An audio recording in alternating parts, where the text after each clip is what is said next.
நீங்கள் குர்பானி கொடுக்க இருக்கீங்களா? அப்படி இல்லைனா குர்பானியினுடைய சட்டம் உங்கள் மீது வாஜிபா அப்படின்னா இந்த ஒரு வீடியோ உங்களுக்கு தான்.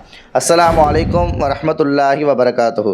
அன்பார்ந்த அல்லாஹுவின் நல்லடியார்களே, பெருமானார் ஸல்லல்லாஹு அலைஹி வஸல்லம் அவர்கள் சொன்னார்கள், வைதா தஹலத்தில் அஷரு வராத அஹதுக்கும் ஐயுலஹிய, உங்களில் ஒருவர் துல்ஹஜ்ஜினுடைய முதல் 10 அடைந்து குர்பானி கொடுக்க நாடிருந்தால் ஃபலா யமஸ்ஸ மின் ஷஅரிஹி வ பஷரிஹி ஷைஅன், அவர் தங்களுடைய உடலில் இருக்கக்கூடிய ரோமத்தையும் நகங்களையும் வெட்டாமல் இருக்கட்டும் என்று பெருமானார் ஸல்லல்லாஹு அலைஹி வஸல்லம் அவர்கள் சொல்லித் தந்தார்கள்.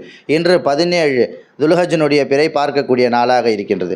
இன்று மகரிபுக்கு பின்னால் துல்ஹஜ்ஜினுடைய பிறை தென்பட்டால் நாளை அவர் இன்று மகரிபில் இருந்து தங்களுடைய முடியையும் நகங்களையும் வெட்டாமல் இருப்பது அவருக்கு முஸ்தஹப்பானதாகவும் பெருமானார் ஸல்லல்லாஹு அலைஹி வஸல்லம் அவர்கள் சொல்லி தந்த வழிமுறையாகவும் இருக்கின்றது. ஒரு கால் இன்று பிறை தென்படாவிட்டால் நாளை 18 மகரிபுக்கு பின்னால் துல்ஹஜ்ஜினுடைய பிறை ஆரம்பமாகிவிடும்.